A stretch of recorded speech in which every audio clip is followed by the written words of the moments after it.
कहानी की शुरुआत में हमें मीमा गिरगोई को दिखाया जाता है जो कि सेंट्रल पार्क में अपनी परफॉर्मेंस दे रही होती है। वह जैम नाम के एक जापानीज पॉप यानी कि जे पॉप ग्रुप की मेन सिंगर और परफॉर्मर है और इसके लिए वह काफी फेमस है। उसकी परफॉर्मेंस के दौरान स्टेज सिक्योरिटी क्रू में मीमानिया नाम का एक सिक्योरिटी गार्ड होता है जो मीमा को पसंद करता है, पर मीमा को इस बारे में कुछ पता नहीं होता। स्टेज के पास कुछ लोग ड्रिंक करके दंगा करना शुरू कर देते हैं जिन्हें मीम मेनिया सबक सिखाने जाता है। परफॉर्मेंस खत्म होने के बाद मीमा स्टेज से अनाउंस करती है कि यह इस बैंड के साथ उसकी लास्ट परफॉर्मेंस है। दरअसल वह इस काम को छोड़ रही है क्योंकि अब वह अपने एक्टिंग करियर को परस्यू करना चाहती है। यह बात सुनकर कई फैंस खुश होते हैं क्योंकि वह अपनी जिंदगी में कुछ अलग करने वाली है, लेकिन बहुत सारे ऐसे फैंस भी होते हैं जो बहुत ज्यादा निराश हो जाते हैं, जिसमें मीम मेनिया भी एक है क्योंकि अब वह मीमा को जे पॉप स्टार के रूप में नहीं देख पाएंगी। मीमा की मैनेजर रूमी भी उसके इस फैसले से खुश नहीं होती, फिर भी वह उसे सपोर्ट करने के लिए तैयार रहती है। इस दिन के बाद मीमा की लाइफ में डिस्टर्बिंग चीजें शुरू हो जाती है। उसे महसूस होने लगता है कि कोई 4 घंटे उस पर नजर रखता है।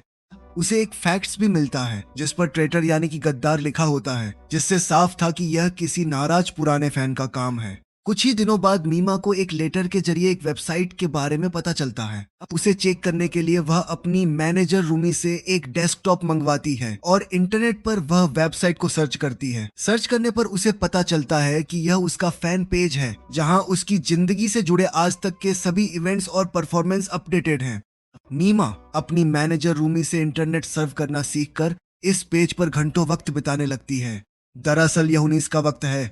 उस वक्त में इंटरनेट कंप्यूटर इतना आम नहीं था, इसीलिए उसे सब कुछ सीखना पड़ता है।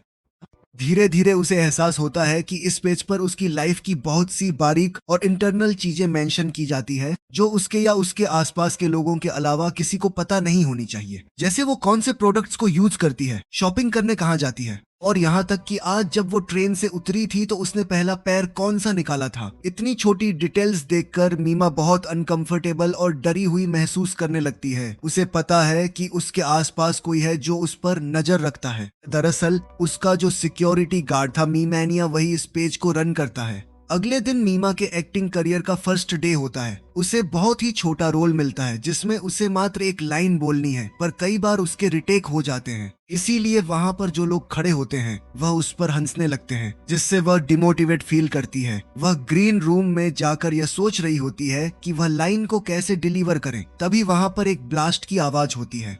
मीमा के एजेंट को उसके एक फैन का लेटर मिला था जिसे उसने मीमा के पास लाने से पहले खोल दिया था और उसी लेटर से वह एक्सप्लोजन हुआ था। दरअसल लेटर भेजने वाला मीमा को नुकसान पहुंचाना चाहता था, पर उसकी किस्मत अच्छी थी कि वह बच गई। उसमें एक थ्रेट यानी कि धमकी भी लिखी होती है। मीमा पहले से भी ज्यादा डर चुकी है।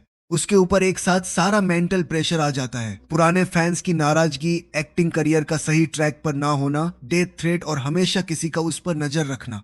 पर वो अपनी इस फीलिंग को, इस स्ट्रगल को किसी के साथ शेयर नहीं करती और लगातार काम करती रहती है। इसी बीच चम ग्रुप को छोड़ने के बाद उसकी 2 मेंबर्स उसका मजाक बनाती हैं और साथ ही मीमा के बिना भी ग्रुप काफी अच्छा ग्रो कर रहा होता है। इस वजह से मीमा को अपने डिसीजन पर थोड़ा सा रिग्रेट होता है। साथ ही उसे अपने पुराने दिन भी याद आते हैं। और अब हमें मीमा के एजेंट और उसकी मैनेजर रूमी को दिखाया जाता है जो टीवी सीरीज के डायरेक्टर से रिक्वेस्ट करते हैं कि मीमा के कैरेक्टर को बढ़ाया जाए, उसे बोलने के लिए ज्यादा लाइंस दी जाए। और अब इस सीरीज का जो राइटर होता है वो एक नए एपिसोड को इंट्रोड्यूस करता है जिसमें मीमा का ज्यादा रोल होता है। उसे ज्यादा फुटेज मिलने वाली थी, लेकिन यह पूरा का पूरा एपिसोड बहुत ही ज्यादा फिजिकल वायलेंट होने वाला था जिसमें बहुत सारे बोल्ड सीन्स भी थे। यह सुनकर रूमी बहुत परेशान हो जाती है। उसे गुस्सा भी आता है क्योंकि इससे नेगेटिव पब्लिसिटी बन सकती है और उसकी एक्ट्रेस यानी कि मीमा उसी तरह के रोल्स के लिए टाइप कास्ट हो सकती है। लेकिन फिलहाल उसके पास कोई भी ऑप्शन नहीं होता। रूमी जब मीमा से बात करती है तो मीमा कहती है कि मैं एक्ट्रेस बनने का फैसला कर चुकी हूँ, इसीलिए मैं इस रोल को करूंगी। वो हाँ कह देती है। इसके बाद मीमा मेट्रो से ट्रेवल करते वक्त वो खुद अपने आप से ही बात करती है और कहती है कि तुम्हें इस काम के लिए, इस रोल के लिए जिसमें तुम्हें कॉम्प्रोमाइजिंग सीन करने पड़ रहे हैं, मना कर देना चाहिए था क्योंकि तुम ऐसी लड़की नहीं हो। मीमा कुछ देर के लिए जोन आउट हो जाती है। वहीं अब स्टूडियो में सीन की शूटिंग शुरू होती है और मीमा को एक कॉम्प्रोमाइजिंग सिचुएशन में डाल दिया जाता है। डायरेक्टर को पहला शॉट पसंद नहीं आता और वो एक और शॉट की मांग करता है। मीमा जो कि पहले से टेंशन में है वो बहुत ज्यादा परेशान हो जाती है और डिजीनेस फील करके कुछ मिनट्स के लिए फेंट हो जाती है। इसके बाद मीमा की मेंटल सिचुएशन और खराब होने लगती है। वह हर जगह अपने इमेजिनरी जेपॉप वाले सेल्फ को देखने लगती है और उससे बातें करती है, जो बार बार कहती है कि उसे एक्टिंग लाइन में नहीं आना चाहिए था। वो अकेले रूम में बहुत रोती है, पर उसके अंदर क्या चल रहा है वो किसी को कुछ नहीं बताती, बस दूसरों के सामने प्रिटेंड करके रहती है जैसे सब कुछ ठीक है। कुछ समय बाद उसका कंट्रोवर्शियल सीन बहुत ज्यादा फेमस हो जाता है और न्यूज की हेडलाइन बन जाता है। मीमा जब अपने फैन पेज को चेक करती है तो वहां उसके बिहाफ पर मीम मेनिया ने लिखा होता है कि मेरी मदद करो, मैं इस तरह से सीन्स नहीं करना चाहती, यह सब उस राइटर की गलती है। इसी के साथ मीमा को स्क्रीन पर अपनी इमेजिनरी मीमा देखने लगती है जो वही बातें रिपीट करती है, जिससे रियल मीमा मेंटली डिस्टर्ब हो जाती है। दूसरी तरफ उस राइटर को एक पार्किंग में ऐसा लगता है कि चैम ग्रुप की मीमा उसके पास से गुजरी हो। वह लिफ्ट की तरफ भागता है जहां एक स्टीरियो में सॉन्ग प्ले हो रहा होता है। 5वें फ्लोर पर जब लिफ्ट का दरवाजा खुलता है तो अंदर उस राइटर की लाश मिलती है जिसे बहुत ही बुरी तरह से किसी ने मार दिया होता है। अब तक मीमा इंडस्ट्री में टाइप कास्ट हो चुकी है और इंडस्ट्री में काम करने के लिए उसे उसी तरह के बोल्ड सीन्स करने पड़ते हैं। अगले सीन में चम ग्रुप की परफॉर्मेंस के बीच अचानक से जेपॉप वाली मीमा आ जाती है, जिसे देखकर मीमैनिया और सभी लोग शॉक्ड रह जाते हैं। वहां मीमा की पूरी न्यूड पिक्चर्स को रिलीज कर दिया जाता है, जिससे मीमा बहुत ज्यादा शेम, हर्ट और डिसीव्ड फील करती है। मीमैनिया भी इससे डिस्टर्ब हो जाता है क्योंकि वो अपनी आइडल को इस तरह से नहीं देखना चाहता। इसीलिए शहर की मीमा की सारी मैगजीन्स को खरीदकर अपने पास रख लेता है जिस पर उसकी न्यूड फोटो है। मीमा की हेलुसिनेशन अब पहले से बढ़ चुके हैं। एक बार उसे चम ग्रुप की बाकी की 2 सिंगर्स के साथ जेपॉप वाली मीमा खड़ी होकर टीस करने लगती है। दरअसल यह उसका भ्रम है। मीमा उसके पीछे भागने लगती है और खुद को हर्ट कर लेती है। कुछ समय बाद वह अपनी मैनेजर रूमी से मिलती है जो उसे मोटिवेट करती है और फैन पेज पर ध्यान न देने को कहती है। तभी अचानक मीमा को होश आ जाता है और वह खुद को शूटिंग के शॉट के बीच पाती है। वह असल में रूमी से मिली ही नहीं थी। उसकी मेंटल स्टेट अब बहुत ज्यादा खराब हो चुकी है, इसीलिए जागते हुए वह कुछ भी इमेजिन करने लगती है। उसके लिए रियल लाइफ और ड्रामे का जो फर्क है वो मिट चुका है। इसके बाद हमें उस कैमरामैन को दिखाया जाता है जिसने मीमा के न्यूड फोटो को शूट किया था। वहां पिज्जा बॉय की ड्रेस में एक लड़की आकर उस पर अटैक कर देती है। वो लड़की मीमा ही है जो कैमरामैन की आंखें निकाल लेती है और उसे स्टेप करके मार देती है। अचानक मीमा की आंख अपने बेड पर खोलती है और उसे लगता है कि यह सिर्फ एक नाइटमेयर था, यानी कि उसका एक बुरा सपना। लेकिन तभी रूमी का कॉल आता है जो उसे बताती है कि कैमरामैन का मर्डर हो चुका है। मीमा डर जाती है और जब वह अपने कबर्ड को खोलती है तो उसे अंदर पिज्जा बॉय की ड्रेस वाला बैग मिलता है और अब मीमा को शक है कि उसने कुछ ना कुछ गलत किया है। सेट्स पर जब मीमा को एक मर्डर सीन शूट करना होता है तो उसे डेड बॉडी की जगह उसी कैमरामैन का चेहरा दिखता है और वह फेंट हो जाती है। आंख खुलने पर वह अपने सामने एक लेडी को देखती है जो उससे कुछ सवाल करती है। वह लेडी एक साइकेट्रिस्ट है जो बाहर खड़े इन्वेस्टिगेशन ऑफिसर को बताती है कि मीमा को एमपीडी यानी कि मल्टीपल पर्सनालिटी डिसऑर्डर है और यह कत्ल मीमा की दूसरी पर्सनालिटी ने किया है। तभी लोगों की ताली बजाने की आवाज आती है और पता चलता है कि यह भी एक सीन था जिसे मीमा ने अच्छी तरह डिलीवर किया है। रोमी वहां आकर मीमा से कहती है कि वह उससे बहुत खुश है। मीमा चेंजिंग रूम में जाती है जहां साइकेट्रिस्ट के जाने के बाद अचानक से मीमैनी आ जाता है। वो मीमा पर अटैक कर देता है और कहता है कि वो असली मीमा नहीं है। असली मीमा तो वो जेपॉप वाली आइडल लड़की थी जिसे वो प्यार किया करता था। वो मीमा को जान से मारने की कोशिश करता है ताकि जेपॉप मीमा की इमेज और खराब ना हो। मीमा सेल्फ डिफेंस में उस पर अटैक करती है। तभी रूमी वहां जाती है। मीमा उसे सब कुछ बताती है लेकिन वहां पर कोई मौजूद नहीं होता।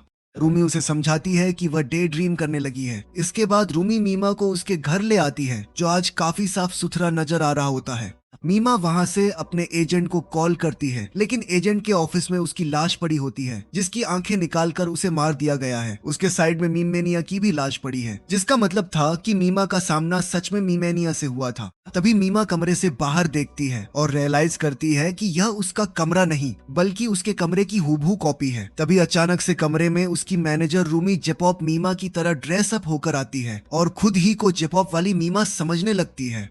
जब मीमा उससे पूछती है कि उसने ऐसा ड्रेसअप क्यों किया तो रोमी कहती है कि मैं मीमा हूँ। रोमी तो थक कर घर जा चुकी है। इसके बाद वह गाना गाने लगती है और मीमा से कहती है कि वह एक जेप आइडल है और मीमा यानी कि तुम एक फेल्ड एक्ट्रेस हो, इसीलिए हमें तुम्हें रास्ते से हटाना होगा। वो मीमा पर अटैक कर देती है। मीमा विंडो से बाहर कूद कर भागने लगती है और रूमी उसका पीछा करती है। इसी बीच मीमा रूमी के सर से विक को हटा देती है, जिससे रूमी को होश आ जाता है, लेकिन वेक को हटाने के लिए झुकते वक्त टूटे हुए ग्लास से बुरी तरह से जख्मी हो जाती है। वो गिरते पड़ते रोड के बीच आ जाती है और सामने से आते ट्रक से मीमा उसे बचा लेती है। रोड के किनारे दोनों बेहोश हो जाते हैं। कुछ महीने बाद मीमा एक मेंटल हॉस्पिटल में रूमी से मिलने आती है। रूमी धीरे धीरे अब पहले से बेहतर हो रही है। हालांकि ज्यादातर वह अपनी जेपॉप वाली पर्सनालिटी में ही रहती है और कभी कभी रूमी वाली पर्सनालिटी में लौटती है। रूमी को एमपीडी यानी कि मल्टीपल पर्सनालिटी डिसऑर्डर है। दरअसल मीमा की जो मैनेजर रूमी थी वो जेपॉप की एक आइडल बनना चाहती थी, जैसे कि खुद मीमा थी, लेकिन करियर में वह ऐसा नहीं कर पाई, जिसके बाद वह मीमा की मैनेजर के तौर पर काम करने लगी। पर जब मीमा ने जेपॉप छोड़कर मूवीज में जाने का फैसला किया तो रूमी को बहुत ठेस पहुंची।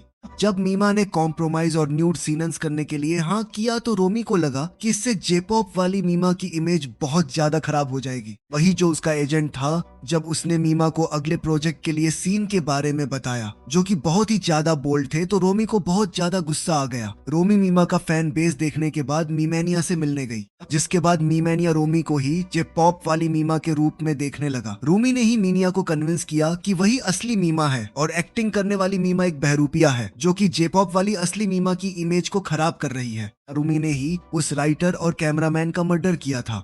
जिन सब बातों को वो पूरी डिटेल के साथ मीमा के फैन पेज पर अपडेट कर देती थी और जब मीमा उसे पढ़ती थी तो डिस्टर्ब होने के बाद उसे ऐसा लगता था कि वह सब उसी ने किया है, क्योंकि सपने में उसे बार बार वही दिखता था, जिस वजह से उसे लगा कि वो एक कातिल है। मीमा को कोई एमपीडी यानी कि मल्टीपल पर्सनालिटी डिसऑर्डर नहीं था, बल्कि उसे भ्रम हो रहे थे, क्योंकि उसी की ड्रेस पहनकर उसी का रूप बनाकर रूमी उसके आसपास घूम रही थी। रूमी ने ही मीम मेनिया को यूज करने के बाद उसे मार डाला था।